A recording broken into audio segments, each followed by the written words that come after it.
Welcome back to the second part of the show, and you're watching KTN Business Today. I meet you live from Nairobi, and we want to get into that discussion on water conservation, and I'm now joined by Anthony Mbugo, who is the Chief Executive Officer for the Water Service Providers Association. Many thanks, Anthony, for joining us. Thank you, Abby. And leading up to this interview, of course, before the break, we did hear from the CEO of WASWA. He was talking really about how Kenyans should take advantage of the rains and ensure that water harvesting is given a priority. From where you sit, what are some of the issues that have held back Kenyans from being proactive when it comes to water harvesting? Thank you very much, Abby. One, as you are aware that Kenya is a water scarce country, and at the same time is a water stress country, because the international thresholds by UN provide for 1,000 cubic meters per capita. But when we were crafting the National Water Services Strategy 2007-2015, it was at 643 cubic meters per capita. It has now gone down. Now, this is a challenge that is confronting all of us. You are aware issues of climate change. Correct. But the Constitution is very clear under Article 69 that every person has a duty to protect, conserve the environment. And I think it requires all the stakeholders to come together, and you've seen the government has already taken the lead, and already a task force has been formed to look into this. Because we are on the other side of the pendulum, water services provision.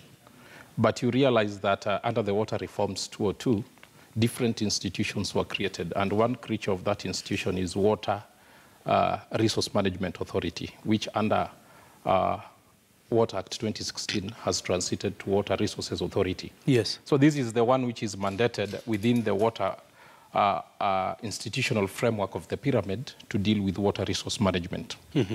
We are on the other side of the pendulum, but that one doesn't mean that we don't participate in water conservation. We do, because if you go to the grassroots, the vehicles that are used by Water Resources Authority now in terms of conservation are Water Resources Users Association. So our members who form the umbrella body of WASPA, that is all the water companies in the Republic of Kenya, also participate in conservation through membership of the RUAS. And let's give this conversation some impetus, really, Anthony. Looking at right now the revenue that is lost through the pipelines when it comes to delivery of water at household level, talk to us about how big a challenge this is, because we've seen some various water bodies being able to improve and have less water loss along the pipe. We've also seen illegal connections, and of course the other big elephant in the room is the coming up of boreholes across. But let's start with the issue of the leakages. The issue of what you're mentioning in terms of water losses, leakages, is a term which is coined and is known as non-revenue water. In the country, it is at threatening levels. It now starts at 43%. In essence, we are losing almost 12.2 billion. Liters of water? No.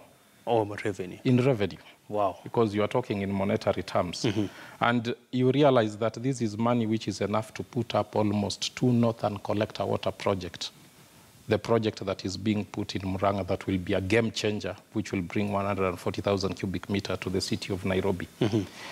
Now, there are some companies under our membership which have done very well, because the acceptable levels is under 20%. Nyeri Water is doing that at 17.7%. Now, when you look at non-revenue water from both sides, there are quite a number of factors that contribute.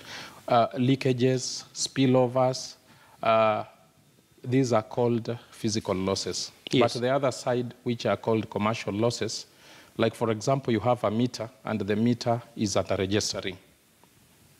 So essentially, you have consumed 10 liters, but the meter is able to capture 7 meters, either due to the quality of the meter or even erroneous readings. So I think this is a challenge in the sector, and we have really taken up. The national government, through the Ministry of Water and Sanitation, is coming up with a policy on this.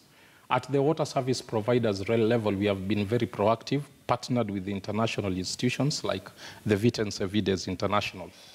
And we have been able to acquire specialized equipment. And we say, if you can't measure, you can't manage. One, you must be able to know accurately how much you're losing. And we have acquired equipments like ultrasonic flow meters. These are very expensive equipments which may not be affordable to the utilities. So what we do, we hire to utilities at affordable rates so that they are able to measure their losses accurately. And also machines like portable meter testing devices so that they can also be able to calibrate their meters. But the Kenyans would ask, you are talking big about all this, but when they open their taps, there is no water. Yes, and now when it comes to these challenges, and that is why I say that it requires also concerted efforts. Because when you are talking of illegal connections, who are perpetrating this? The same ourselves.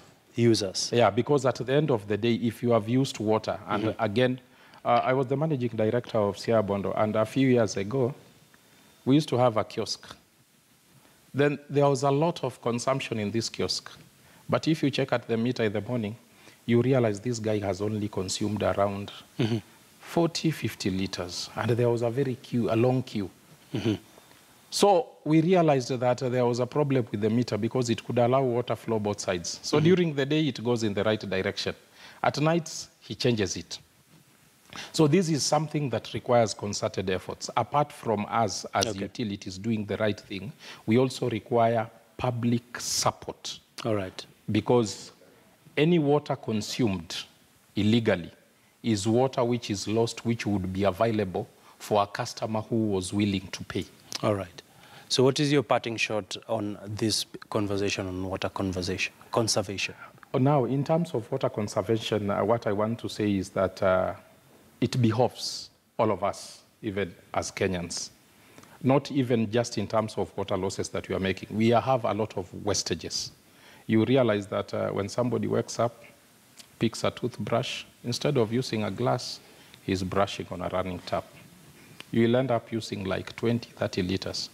So if you have such 10 individuals in that house, then you will be using 20 times 10, 200 liters to brush your teeth.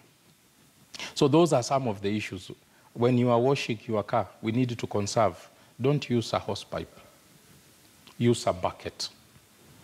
Our women, our wives who are at home, our mamas, when you are washing your utensils, don't wash it on a running tap.